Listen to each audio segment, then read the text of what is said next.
क्या होता है जब एक लड़की शादी से 2 दिन पहले अपना निर्णय बदल कर घर छोड़ देती है। अपने असमंजस में वो कोई सही निर्णय ना कर पाने के कारण घर से दूर चली जाती है।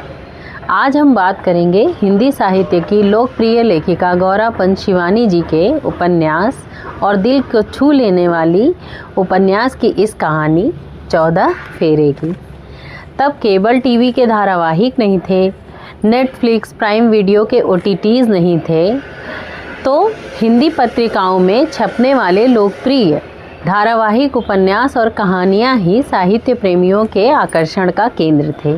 जैसे कि आजकल के OTTs के सीरीज़ होते हैं। 14 फेरे जब धर्मयुग में धारावाहिक के रूप में छपने लगा तो इसकी लोकप्रियता हर किस्त के साथ बढ़ती गई और कूर्मांचल समाज, पहाड़ी समाज में शिवानी जी को कई लोग 14 फेरे के नाम से जानने लगे। उपन्यास के रूप में इसका अंत होने से पहले ही अहिल्या, जो इस उपन्यास की कहानी की नायिका थी, उसका फ़ैन बन चुकी प्रयाग विश्वविद्यालय की सैकड़ों छात्राओं ने सैकड़ों पत्र शिवानी जी को लिखे कि अपने अधिकतर उपन्यासों के दुखांत अंत की तरह इसका दुखांत अंत ना करें और अहिल्या के इस कहानी का सुखांत अंत करें।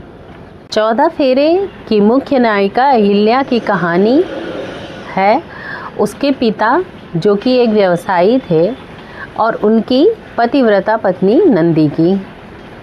जब शादी होती है नंदी और कर्नल की, तो उन लोगों के बीच में आपसी वैचारिक मतभेदों की वजह से बनती नहीं है और अहिल्या अपने पिता के साथ उसी आधुनिक वातावरण में पलने बढ़ने लगती हैं और नंदी संन्यास लेकर पहाड़ों में आश्रम में रहने लगती है।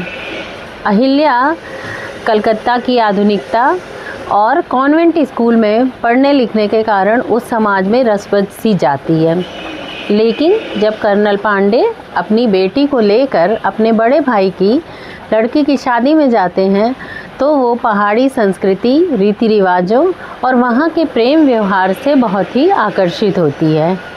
वहीं पर उसका अपनी बहन, चचेरी बहन के ममेरे भाई से थोड़ा सा आकर्षण बढ़ता है और वो उस अनकहे प्रेम में पड़ जाती है जिसको ना कभी अहिल्या व्यक्त कर पाती है, ना ही राजू व्यक्त कर पाता है।